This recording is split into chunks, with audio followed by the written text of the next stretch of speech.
So మొన్న JNTUK 4-1 BTech results declare అయిపోయినాయి. So దానికి సంబంధించిన వీడియో మనం చేసుకున్నాము. 2122 బీటెక్‌కి సంబంధించినవి కూడా చేసుకున్నాము. అయితే ఇప్పుడు ఈ 2122 బీటెక్ రిజల్ట్స్ సంబంధించిన లేటెస్ట్ అప్డేట్ అనమాట ఒకటి. దాని గురించి చెప్పబోయే ముందు అయితే ఇంతవరకు ఈ ఛానల్ సబ్స్క్రైబ్ చేసుకోని వాళ్ళు సబ్స్క్రైబ్ చేసుకొని వీడియో లైక్ చేసి షేర్ చేయండి. మీకేమైనా నాతో మాట్లాడాలంటే కాల్ మీ ఫర్దర్ కాల్ చేయండి. Telugu engineering education Telegram channel join అయ్యి వీడియోకి ఒక హైప్ ఇవ్వండి. అయితే పేపర్ వాల్యుయేషన్ గురించి గత వీడియోలో నేను చెప్పడం జరిగింది. అయితే ఇప్పుడు ఏంటంటే ఈ 2122 బీటెక్ రిజల్ట్స్ ఈ వారం వస్తాయి అనుకున్నాం కానీ ఈ వారం రావట. అయితే రేపు రిలీజ్ అవుతుంది అంటే రేపు రాదు. సండే ఎల్లుండు, సోమవారం రిపబ్లిక్ డే, మంగళవారం రిలీజ్ చేయరు. ఇక వచ్చేసరికి నాకు తెలిసి అయితే మళ్ళీ మండే రోజున అంటే ఎల్లుండు 26వ తారీఖు కాకుండా మళ్ళీ మండే రోజున మీకు ఈ 2122 బీటెక్ రిజల్ట్స్ అయితే డిక్లేర్ చేసేదానికైతే మ్యాక్సిమం ఛాన్సెస్ అయితే కనిపిస్తూ ఉన్నాయి.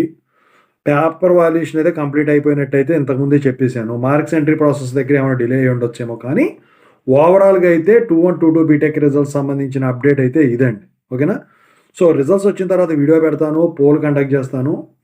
సో మీరు టెలిగ్రామ్లో ఖచ్చితంగా అయితే జాయిన్ అవ్వండి. ఇంకేమన్నా మీకు డౌట్స్ కావాలంటే కింద కామెంట్ సెక్షన్లో తెలియజేయండి. ఇంకా మాట్లాడాలనుకుంటే కాల్ మీ ఫోర్ ద్వారా కాల్ చేయండి.